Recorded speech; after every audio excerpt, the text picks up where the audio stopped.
سلام. تخبريني، اعطيني صحن سيجارة. تخبريني انت، يلا.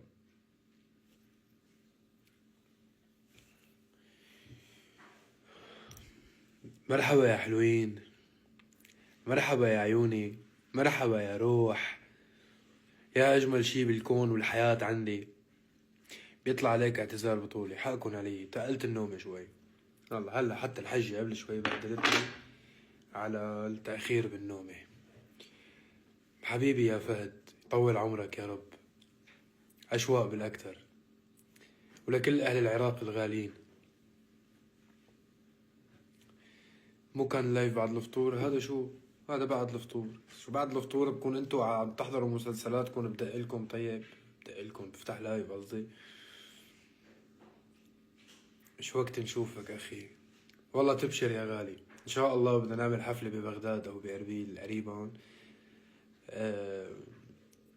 هيك تكون حلوة. حبيبتي يا فرح، يوبرني قلبك. انا اشتقت لكم، لك انا كثير اشتقت لكم. احمد حلمي احلى ممثل بالعالم، احلى زلمه بالكون، احلى زلمه بالمجره، اكثر زلمه بحبه نورتني يا حبيبي. ليه ما عم تطلع الحلاق؟ حتى دقنك منكوشه، والله يا تقبرني. برمضان هيك بتصير طاقتك موجهة لغير محل. يعني ما بحس عبالي انزل عند الحلاق، عبالي طاقة عائلية، عبالي احضر مسلسل، عبالي احضر لغنية فيها طاقة حلوة هيك يعني. بتكون الروح.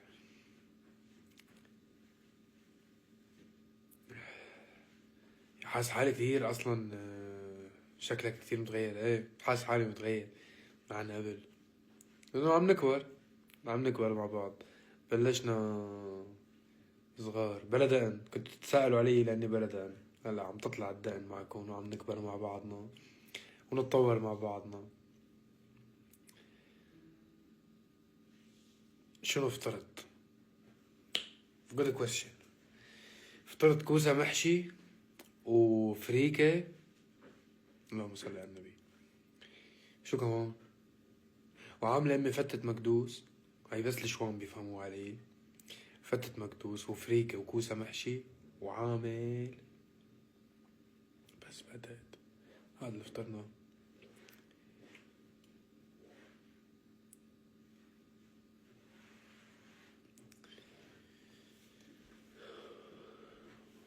شامي بليز ردلي المتابعة، الله يوفقك. مالي فاضي، أنا زي مالي فاضي رد متابعة لحدا. شو الأخبار؟ طمنوني عنكم، كيف كل شي؟ شو عم تسمعوا هالأيام؟ شو عم تحضروا هالأيام؟ مسلسلات؟ لازم تجرب رمضان في مصر، والله يتشرف جرب رمضان في مصر. بيقولوا أجواء الرمضانية بمصر غير شي يعني. تجربة مختلفة وبتكون جميلة كتير.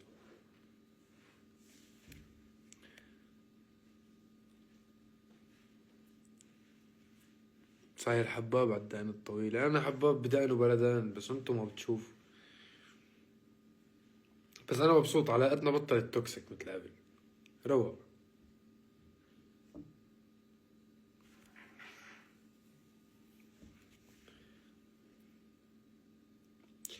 في تحضيرات للمستقبل. في تحضيرات للمستقبل. في الألبوم اللي عم يتحضر، وهلا يعني بنتناقش مع بعض، لأنه في كتير أفكار مشوشة براسي صراحة يعني. وأنا تعودت أكون حقيقي معكم ونتشارك الأفكار والآراء مثل دايما، وبتعطوني رأيكم هلا بشو عم فكر بصراحة.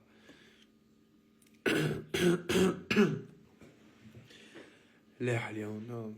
كبران مالي حليون.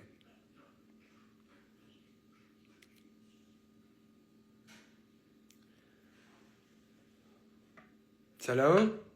تقبريني انت مي. ايه زكاتك. اشتقنا لك بتونس. قرطاج هالسنة ان شاء الله اذا الله وفقنا. نرجع بنعمل حفلة او عدة حفلات بتونس. وفي عنا اخبار كتير حلوة عن المغرب. شكله في حفلة هي السنة بالمغرب. وفي عنا ان شاء الله بالكويت طبعا.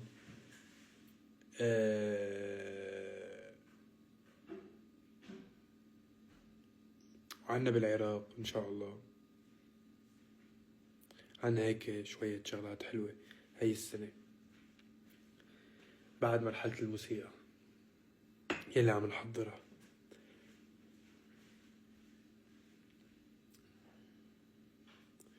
إذا بدنا نتشارك الآراء مثل اليوم اشتريت سيارة بلاها، لا مو هي الفكرة، لا مش فكرة نختار الأغاني اللي بدنا ننزلهم، نحن ممكن نتشارك بالفكر والهوية.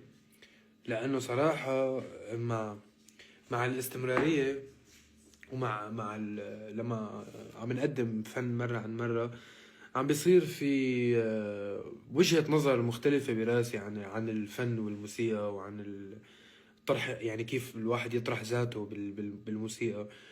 وما عم يعني ما عم بعرف اخذ القرار 100% صح يلي هو شو اذا بدك الصحي بهالمرحلة. لانه انا بآمن بانه كل مرحلة من مراحل الانسان يعني اللي الانسان بيقدمه بمرحلة من مراحل حياته لا يتناسب 100% ومطلقا مع كل مراحل حياته، خصوصا إذا كان عم يكتب ويلحن.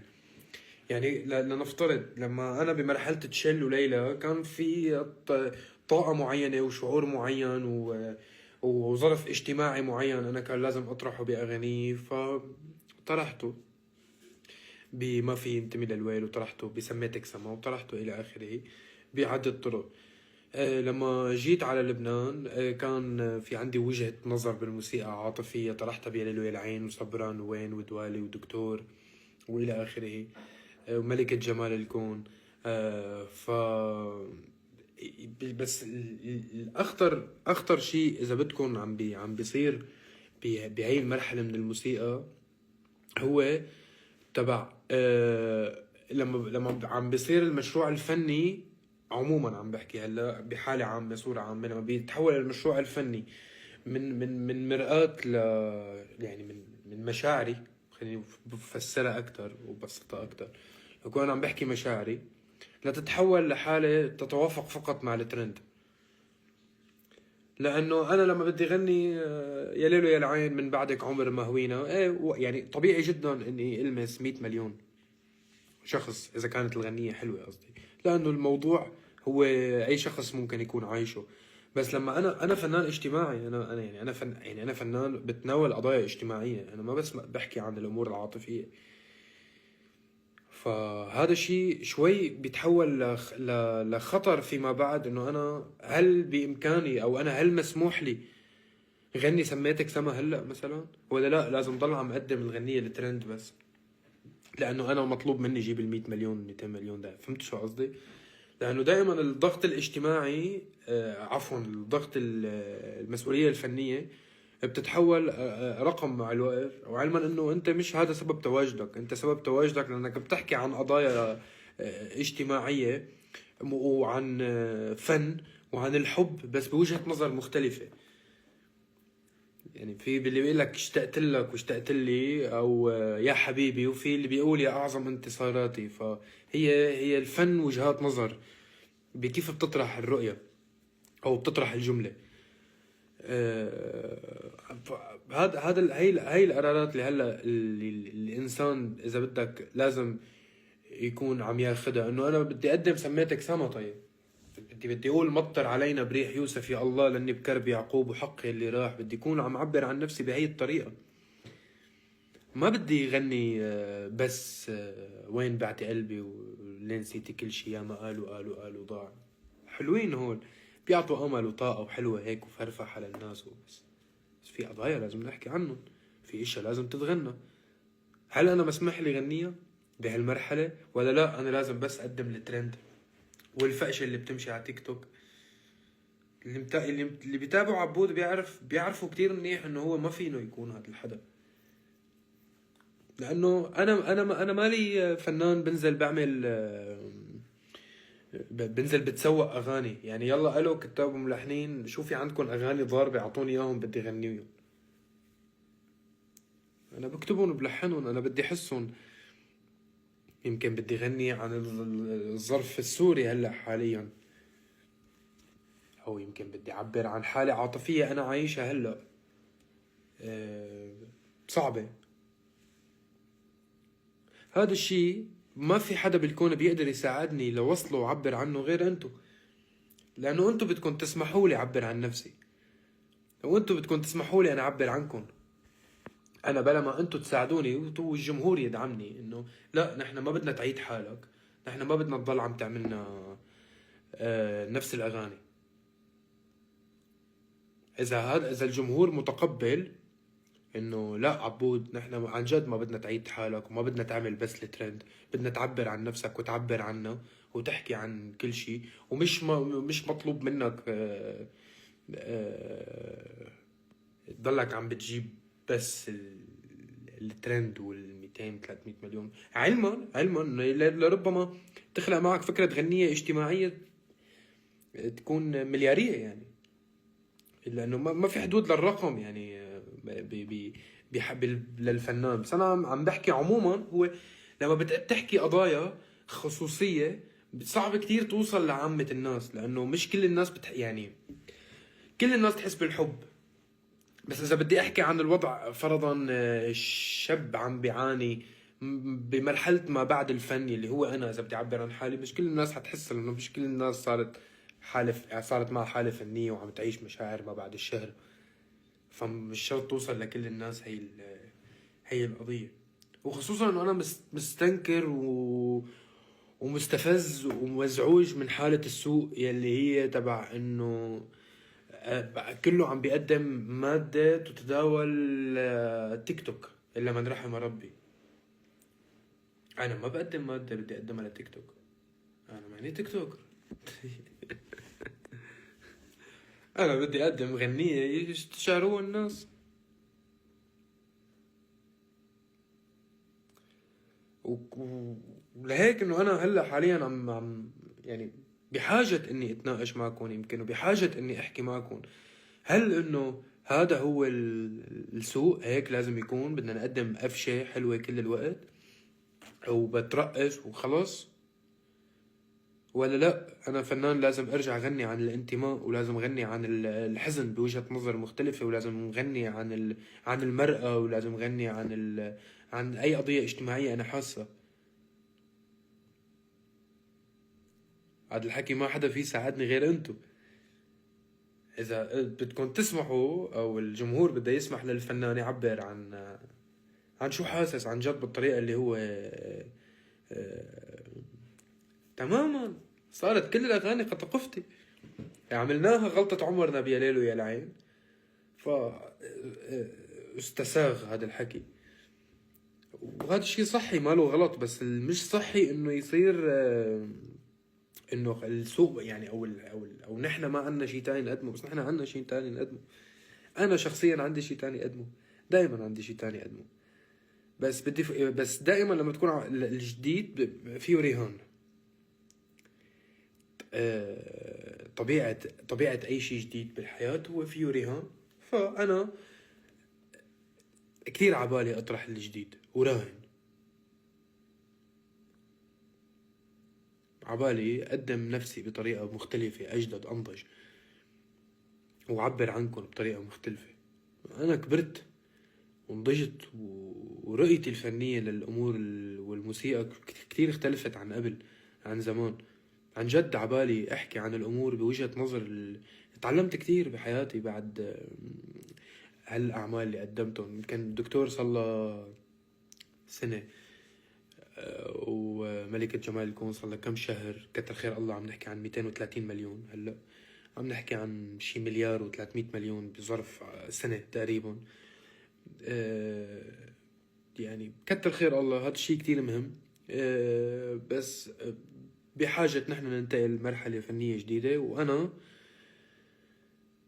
بحاجة إذا بدكم الجمهور يعطيني الضوء الأخضر إنه إيه عبود نحن عن جد السوق ممل وما بقى بدنا هذا الشيء يتكرر، وبدنا تعطينا الشيء الجديد. لأنه أنا فعلا عبالي غنيتي تعيش، أنا عبالي أعمل غنية تعيش يسمعوها الناس جيل عن جيل، والجمهور بده يدعم هذا الحكي. أنا ما فيني أعمله لحالي، أنتوا بدكم تدعموني بهذا الحكي. بعيوني لمعت حزن على فكرة. ما بعرف انه الموضوع فلسفي زيادة، ويمكن ما كتير عبالكم تسمعوا هذا الشيء، بس انا ما فيني احطكم برا المعادلة، ما فيني ما قلكم اللي عم خطط له، ما فيني قلكم شو اللي عم جرب اعمله، لانه صعب علي وانا خلقت شيء جديد وتقلد، ومضطر دائما نخلق شيء جديد وينجح ويتقلد او ما يتقلد، بغض النظر عن فكره يتقلد او لا. اهم شيء فكره انه دائما يطرح شيء جديد، واللي يطرح شيء جديد دائما في ناس ايه او لا، ما في اجماع. الجديد ما فيه اجماع لانه غير مستساغ، غير معتادين عليه الناس. مين بيدعم هذا الحكي؟ هذا الحكي بيدعمه جمهور مثلكم، اللي ايه عبود نحن معك، بدنا عن جد شيء جديد، بدنا تحكي قصص ما حدا بيطرحها بوجهة نظرك.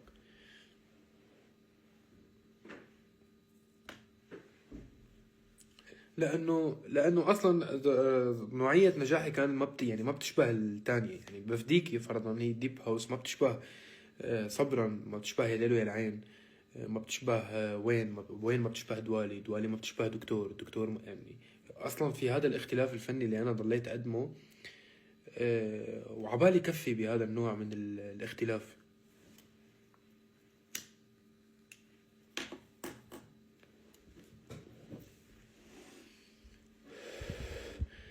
يعني حتى انا على كل الاصعده كنت هلا بيضربونا اللايف على السيجاره. على كل الاصعده كان في ضغط معين لأنا اتغير اذا بدكم على اثر او واكب الانتشار. بس انا بحب اكون طبيعي معكم بالحظر اللايف. حسكر وارجع افتح.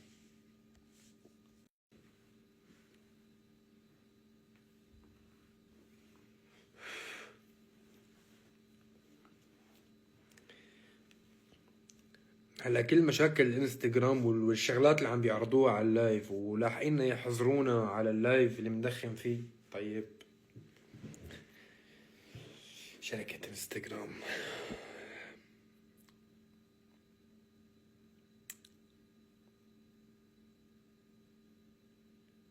ايه مش الحال، طفيتها كل ده عشان سيجارة.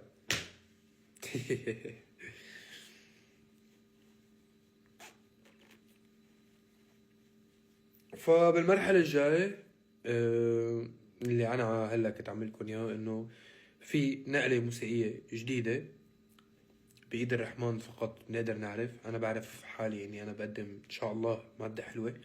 أنا فنان بتعب على كلمتي وعلى لحني وعلى شغلي، وبقدمه دايما بصورة جديدة وهوية حلوة. بس رح يكون مختلف إن شاء الله، وبدي تكونوا متقبلين وعندكم رحابة صدر، ومثل ما كنتوا تحسوا انه الغنية ما كنتوا تفهموها من اول مرة تسمعوها مرة تانية لتلقط معكم، لانه في نمط موسيقي جديد عم ينطرح. يا رب الله يوفقنا فيه. وانا مع جمهور مثلكم دعمني ودعمني بكل هالسنين وبكل هالنجاحات وبالمليارات الاستماع من كل مكان بالأرض، من تونس، من المغرب، من سوريا بلدي الحبيبة طبعا، من الخليج العربي، من مصر البلد الشقيقة العزيزة. فأنا بعرف إنه هذا الجمهور هو مكفي يدعمني لأطرح وجهة نظري بالموسيقى دائما ويحبوها. لأنه أنا اسمحوا لي أكبر، يعني بدي الجمهور يسمح لي أكبر. لأنه بس الإنسان يكبر وهو هو ما بيشتري أغانيه، هو بيعملهم بإيده، طبيعي الموسيقى تكبر معه، تتغير معه، تكبر مع أفكاره، تتغير مع أفكاره. يمكن تحسوا فيها شوية حزن أكتر تصيروا للموسيقى، يمكن تحسوا فيها شوية فرح أكتر بطبيعة الحال، لأنه الإنسان هذا اللي عم بيحط روحه بغنية وأفكاره بغنية، مشاعره عم تتغير، عم تنضج، أفكاره عن الدنيا عم تتغير وعم تنضج.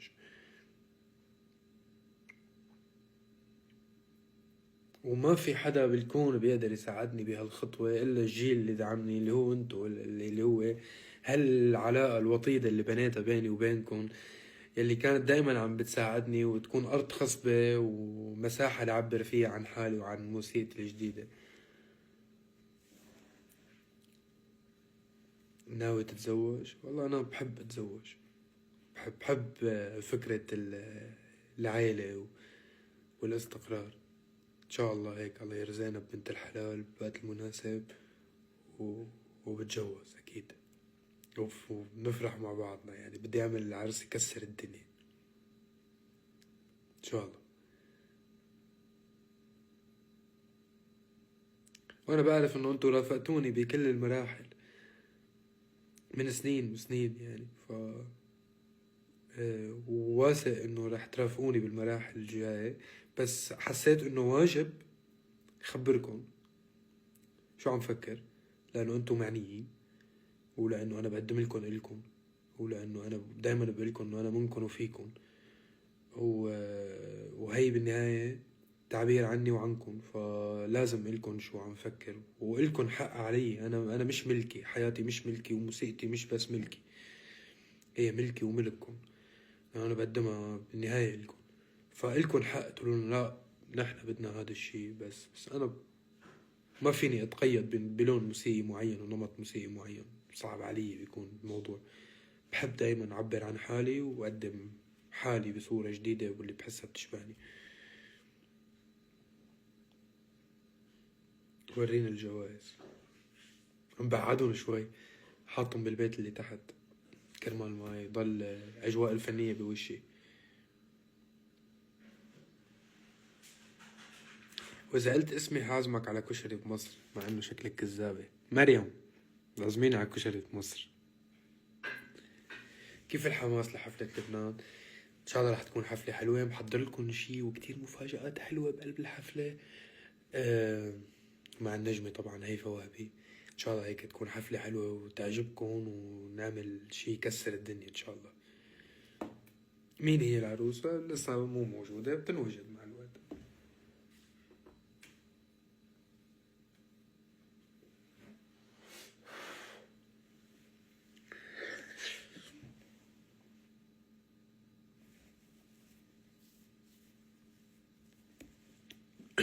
مين أكتر حدا بتحبه؟ عائلتي، بحب عائلتي كتير. وين عنتور؟ تحت، هو وميمي وكيرا وحديقة الحيوانات اللي عندي بالبيت.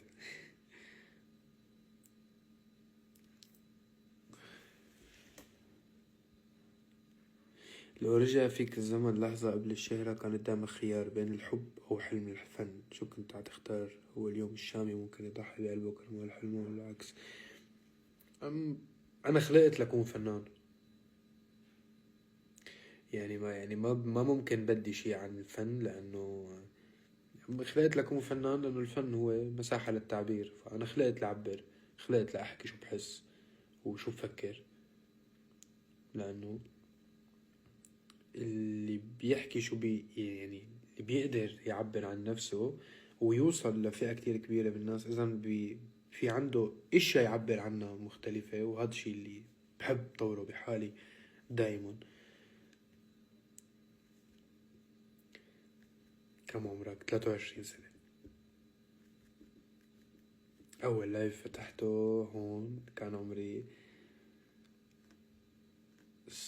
18 سنة، آخر 17. الألبوم تعتبره نفس النمط القديم ولا الشامي رح يقدم نفسه بطريقة مختلفة هالمرة؟ والله يا بيك، هو ما في نمط قديم ونمط جديد، يعني ليه عم بحكي هيك مثل كأني سياسي على الجزيرة؟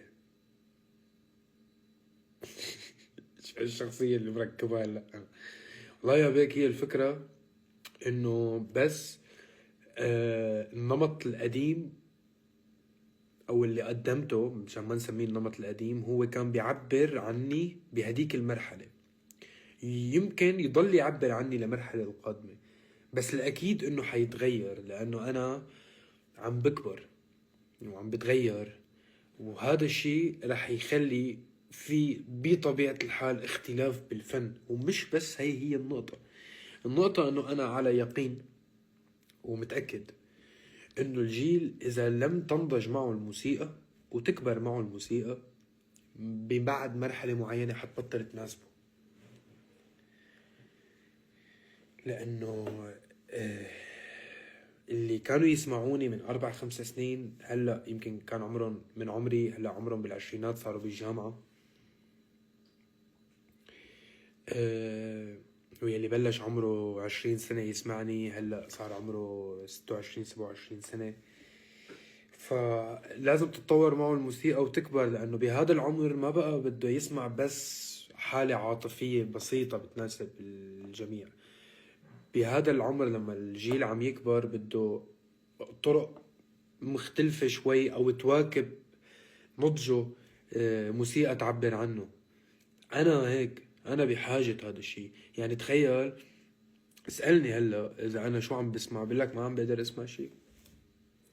أنا ما عم بقدر أسمع شيء، لأنه يلي عم يتقدم هو عبارة عن إعادة هيكلة وإعادة تدوير لنفس المواضيع المنقرضة من 20 سنة أساسا، بس بالوجهة النظر الجديدة اللي قدمتها أو اللي كمان أشخاص قدموه. فهمت شو قصدي؟ في حدا حكى عن قضايا عن ما بعرف، في حدا عم يحكي عن اللاجئين يلي كبروا برا وصاروا أجزاء من مجتمعات مختلفة بجملة اللحنية تسمعها تحسها. تعتقد انك قادر تتنبأ بمتطلبات سوق الموسيقى؟ متطلبات سوق الموسيقى بيك هو انا اللي حاسه. يعني انا شو عبالي اسمع بدي اقدمه. عم بزعل انا هلا طلعت على المانيا، ونحن هلا تحررت سوريا، بترجعوا قال وين نرجع؟ المانيا بلدنا. شوف هالموضوع الحساس، شو عم نحكي نحن؟ يعني طلعت المشكلة مش حرب، مشكلة أكبر من هيك. المشكلة في جيل صار ينتمي إلى مكان آخر تماما. طب هذا الحكي بده لأنه الموسيقى لما بتواكب مرحلة معينة حساسة بتصير مثل الموسيقى التصويرية لفيلم. يعني مثل احنا هلا عايشين في فيلم اللجوء، والنازحين اللي صاروا أجزاء من مجتمعات مختلفة بدك تعمل لهم الموسيقى تعلق بذاكرتها لهالمرحلة. النازحين اللي بقلب سوريا هدول مين بيحكي عنهم؟ طيب قضايا المرأة والمجتمع هدول مين بيحكي عنهم؟ هل يوجد عنا فنان بيطرح قضايا اجتماعية بطريقة بتشبه إذن المستمع وإنتاج ضخم؟ لا يوجد. طب أنا قادر ألبي هذه المتطلبات، بس بدي الجمهور يسمح لي. أنا عبالي أحكي عن هدول الناس؟ أنا ما بضل عم بحكي عن حبيبتي اللي تركتني من 7 سنين، خطيت أنا.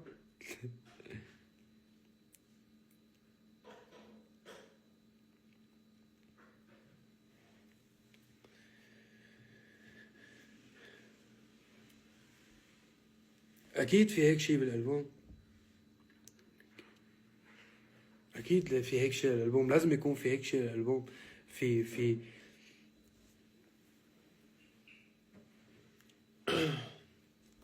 الشأن الداخلي السوري هو بحاجة لوحده لألبوم يا بيك.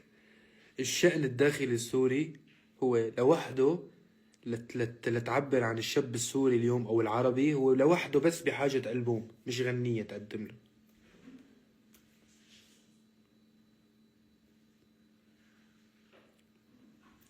سلام، فيك تجيبي لي الشاحن تقبريني؟ ايه شاحن وصلة جيبي لي اياه. انه انا هلا لما بسافر وبشوف اخواتي ومو اخواتي يعني بالدم، ولاد البلد وهيك، وعم نشوف هالقصص اللي عم بتصير، وبقول انه حلو نقدم لهم شيء يرفع عن نفسهم، بس حلو لانه الموسيقى والكتاب والسينما والدراما هي توثيق مرحلة وكشف الضوء. هذا سبب تواجدهم بالحياة. فعندما يتحول الفن لبس نحن عم نقدم مادة تغير جو، حلو، مطلوب، أكيد لازم نبقى نقدم مادة تغير جو، لأنه بحاجة، الناس بحاجة. بس لما بتتحول فقط الفن بس لشيء يغير جو، بطلنا نحن بجزء من المجتمع، وبطلنا منمثله، بطلنا منمثل الجيل بصراحة.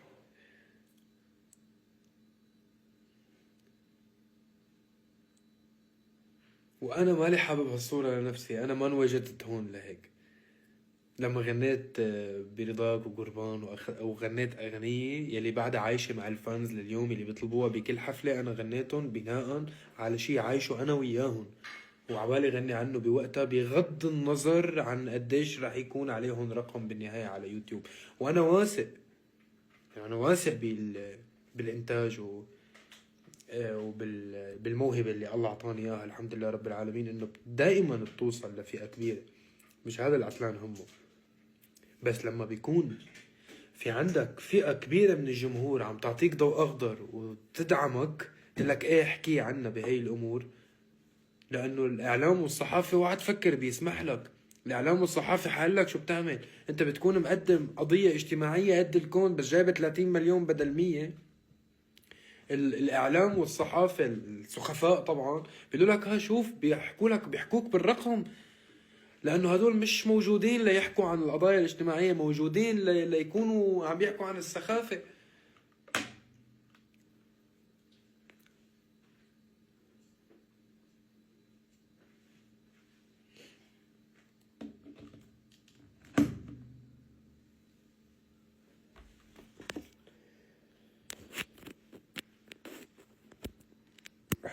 هي حطينا على الشحن.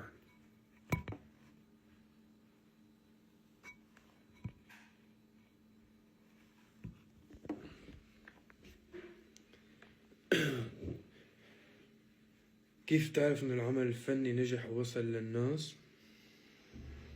اذا في 3 تأثروا فيه وتعلموا شيء من العمل، او حبوا، او عدل منهم شعور، يعني وصل للناس. هو مش الفكرة مش حجم الانتشار قد ما هو حجم التأثير.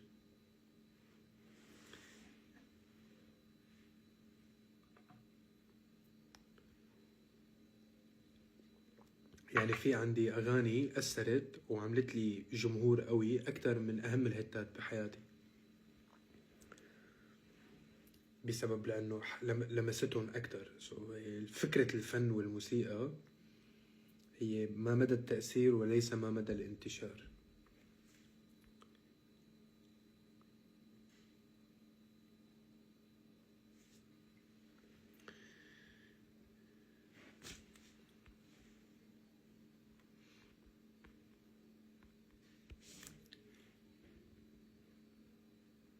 بس انه طبعا ما فيك تعمل تأثير بلا ما تعمل انتشار، والانتشار بيكون بطبيعة الحال متعلق بالقدر اللي انت يعني قديش بتقدر تشبه ناس وناس يشبهوك، هذا هو الانتشار. يعني الغنية لما بتجيب 100 مليون او 200 مليون هذا شيء مهم طبعا، هذا انتشار. بس فيها تكون جايبة 700 مليون وما عملت صفر تأثير، لانه غنية ما بتحكي عن شيء، او ما فيها جملة عاطفية او لحنية لمست لك قلبك بشيء. يعني اللي هي هذا المصطلح اللي اليوم متداول اللي اسمه ترند.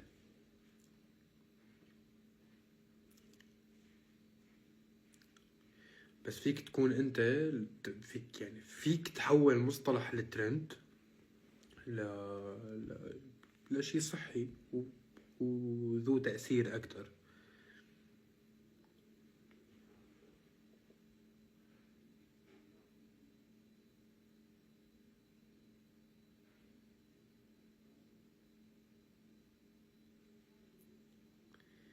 يعني لما كنت بتونس ولما كنت صراحة أنا هذا الحكي بناء عن تجربتي ما بعد الانتشار، ورجعت على بيتي وكنت أنا مؤخرا من أقل من شهر كنت بالرياض وجدة. كنت عم شوف العلاقة اللي بيني وبين المحبين والجمهور اللي الله عطاني إياهم،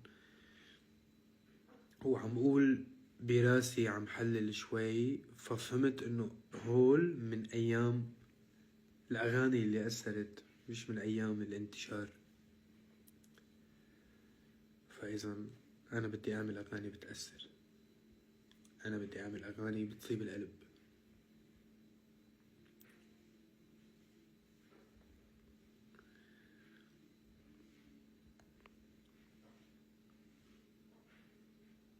باين عوجك تعب؟ لا ولو كتير مرتاح هالفترة، عم باكل كتير منيح وأموري كتير بخير ومبسوط، وأنا يعني وعائلتي هيك أجواء رمضانية حلوة.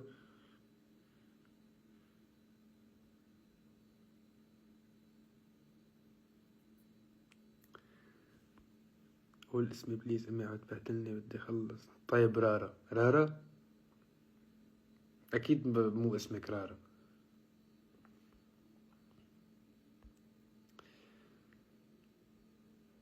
والله هو مش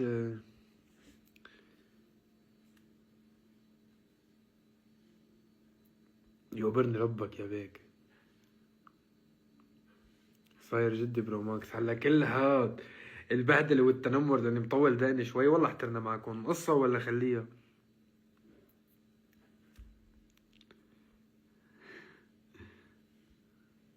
شو فطرت اليوم؟ قلتلكم كوسة محشي وفريكة طيبة كتير.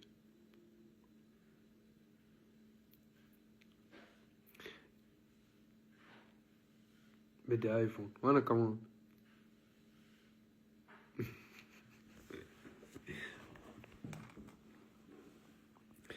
منصور اي والله انت من المحاربين القدماء، انا اعترف. ملك من المحاربين القدماء، رورو من المحاربين القدماء، اندو، شروق، مش من كتير قدماء بس من الفانز يلي بيرفع فيهم الراس. ذاكركن هايلة، او ان شاء الله اقول هاي الاسم صح. ليدي طبعا ليدي من الاقدم. مين كمان؟ صعيب من الاقدم. نسرين.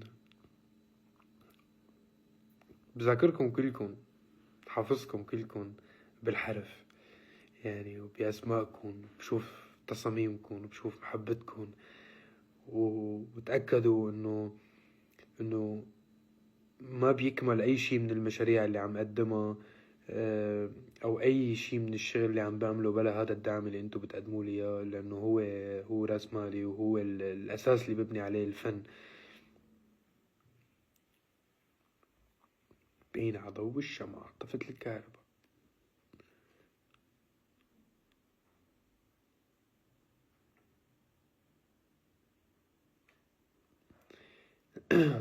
غريب ايه، طفت الكهرباء وفجأة لقيته شمعة ضويت. انا ايه انا مش عاوز طفي الكهرباء وبضوي الشمعة دغري بنفس اللحظة.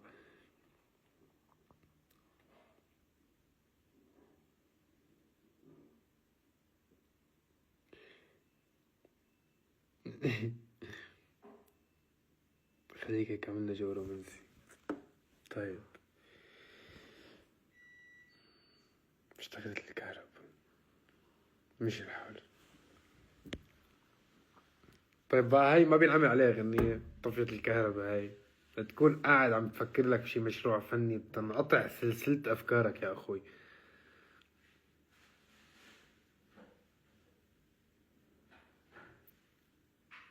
سلام، اشتاقوا لك الفانز، تعي سلم عليهم، تعي لهم هاي.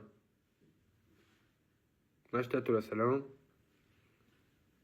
أهم محاربة عظيمة عندي بحياتي سلام، باقية على الوعد. الله الله. هاي. هاي. اليوم كيفكن؟ كيفكن؟ مشي حالكن؟ يا أنا بحب ماستر وماستر. برني قلبك. باي. باي. إذا خيروك تستقر ببلد غير لبنان وين بيكون؟ لبنان لا يبدل، بلد الفن والعظماء والطبيعة الحلوة والشعب الرايق والمسقف، موت عليهم. مبسوط كتير هون، مبسوط بحياتي، مبسوط بعائلتي وكل شي منيح الحمد لله. ما بفكر ببلد تاني مبدئيا.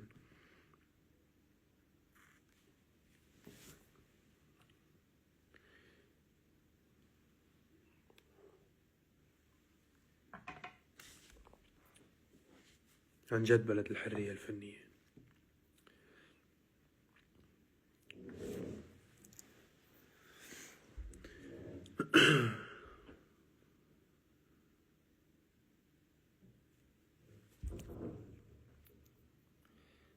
ما عاد في خزان أحزان. لا، خزان أحزان يعني بحس كانت مرحلة هيك لما ما بتقدر تفهم شو عم بتحس، بس تفهم مفاتيح الحياة، وتفهم إنه مقابل كل نجاح في خسارة، ومقابل كل وقعة في نجاح، وإنه الحياة تراكمية، وإنه الحياة نسبية،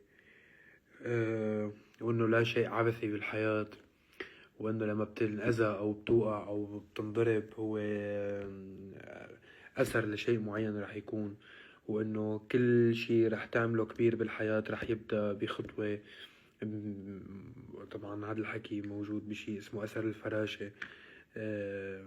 يعني أي شي كبير صار بالحياة بدأ صغير، مشروع فني أيقوني أو كبير بدأ صغير، سيارة خيالية بتبدأ يعني محرك، وبتبدأ قطع قطع قطع قطع. سو الحياة تراكم، فبس تفهم مفاتيح الحياة هي كلياتها بتصير هني مع نفسك، بتصير بتفهم حزنك أكتر، وبتكون رايق على حالك، ما بتجور على نفسك. يعني بتقول رواق، أنا رواق، ما بدها هالقد الدنيا، ومشيت على قبلي وحتمشي علي وحتمشي على اللي بعدي بقوانينها مش بقوانيني. أنا ما فيني أعمل شي. الموت حق، والألم جزء من الحياة، أساسيات حياة وقواعد بدك تتعايش معها لتعيش حر، وتعيش سعيد مع نفسك وفي سلام مع ذاتك. شو حكيت، شو تفلسفت يا عمي، يا عمي شو اني فيلسوف. كل شي معلومات كبت لكم اياهم، مش الحال خلصتهم.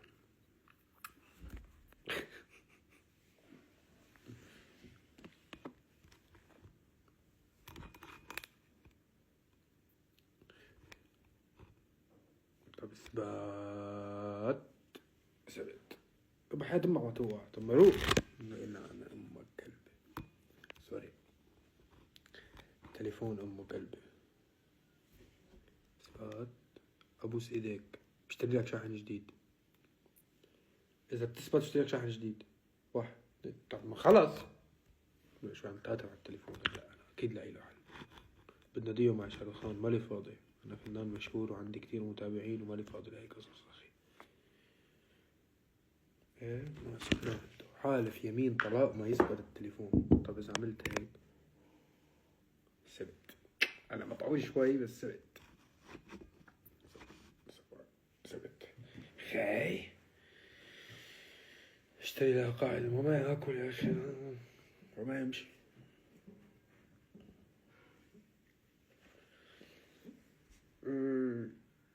هي اسمي زابر رايح زي جدي ستي. على فكرة من أجمل ما حضرت أنا بحياتي، كتير حلو هالمسلسل. عبود تغير علينا. خلص بقى انتم مشتاقين لي، بس تغير شو بده يتغير فيني يعني؟ طولان دعني شوي، ما عم بحلي. هذا أنا الإنسان كيف بده يتغير بأربع شهور يعني؟ سمنان شوي، خدودي كبراني، داني طولانة، هيك قصص. هلا بتشوفوني بفيديو كليب مرتب مبيض، أموركم بخير، بترضوا فيني. جامع كنيسة. دعينا طيب، الله يوفقكم يا رب بالامتحانات، وإن شاء الله هيك بتعملوا شغلات حلوة ورايقة وبتجنن وتعقد مثلكم. صحيح نفسية برو ماكس. ايه انا كتير كتير كتير كتير كتير شو اسمه، مغرور. انا كتير ايجو وهيك وما بتحاكى صراحة.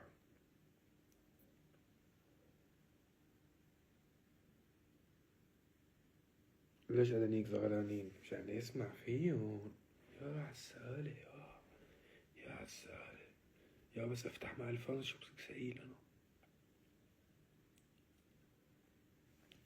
الهالة كلها بتروحوها أراضي دبلكة، بتروح الهالة ما بشي. تفتح لايف 10 دقايق بننزل سطيح.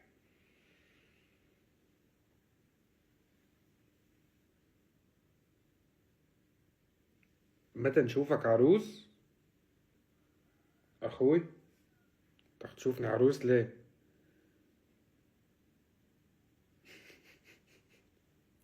عن جد شو سعيد. عم تحضر مسلسلات؟ ايه والله عم بحضر مسلسلات، عم بحضر مولانا. جن. انا بختار مسلسل عموما بكل سنة بختار مسلسل. صراحة اخر كم سنة عم بيفوز معي طبعا القدير تيم حسن. يعني شو ما عم يعمل هو طبعا ما يعني الانتاجات اللي عم يعملوها كتير كبار. طيب انا حكيتكم، انبسطت فيكم، بحبكم كتير، اشتقت لكم كتير. فسرت لكم عن اللي جاي شوي، وقلت لكم انه انا بحاجة هذا الدعم منكم لأي خطوة جديدة بدي اعملها، لانه ما بتكمل بلاكم اصلا، ما هي بالنهاية عم تتقدم لكم. بحبكم كتير، شكرا لانكم هون، شكرا لانكم دعمتوني اني اقدر اكون بمطرح اعبر عن حالي واعبر عنكم. والله يقدرني هيك كافئكم بموسيقى حلوة دايما، وبأشياء تشبه قلوبكم جميلة وراقية. انتبهوا على حالكم، انتبهوا على عائلتكم، انتبهوا على دراستكم، ضلكم دايما بخير. دعولي كل ما خطرت على بالكم، دعولي بالخير والصحة والعافية والرزق. بموت عليكم، ضلكم بخير يا رب. باي يا حلوين.